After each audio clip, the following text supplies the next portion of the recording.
So there's another question on the board. There's, okay, to whom should the Maaser be paid?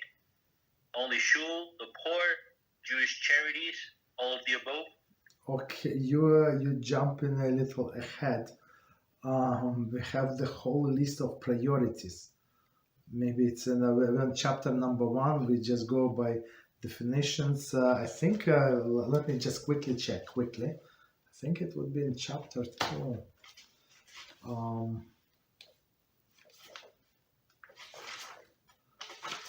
Many definitions. No, it's not chapter 2.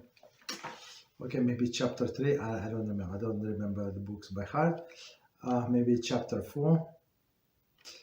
Yeah, maybe chapter 4. So we're going to get it in sometime. So it's actually of course the poor people come first. Poor people from your family, of course. So if you have your brother poor, or for example somebody have poor parents, so even though you're not obligated to help parents with money, right? So, for example, meaning what? It's not one of the way how you honor the parents. There is no such obligation to give them money. So for example, if they need food or something, so you can go to the store or order and they can pay you back. There is no problem if they have money. If they don't have money, of course they take the precedence, right? Or you have a poor brother, let's say he's a religious person, and you have a shul. Of course you have to pay help your brother.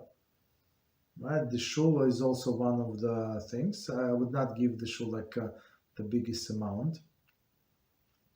Usually they have more than enough for 3 lifetimes usually, because there are some people who, like for example, in the places where they sell aliyahs on high holidays, people will be like give a lot of money, right? Give a lot of money. So if you of course you give to Kirov, but we're going to see all of the cases and all of the exceptions whom you should give. So and of course you, like as we said with this poor person, so even if you can help him with the whole amount, you're not obligated to. So you wanted to spread your money to different organizations or to different people. That's absolutely normal.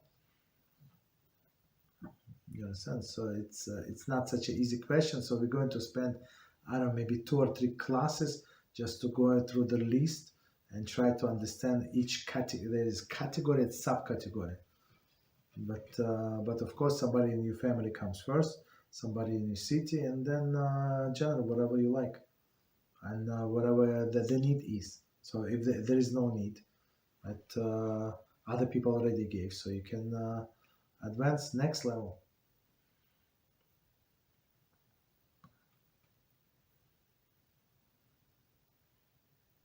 Rabbi. You're welcome. So, and each case comes with exception, but we're going to, that's this Rabbi Shimon Taub.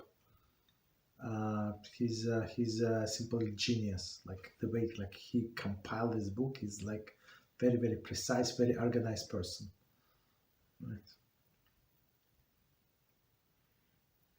Okay, go ahead. What else?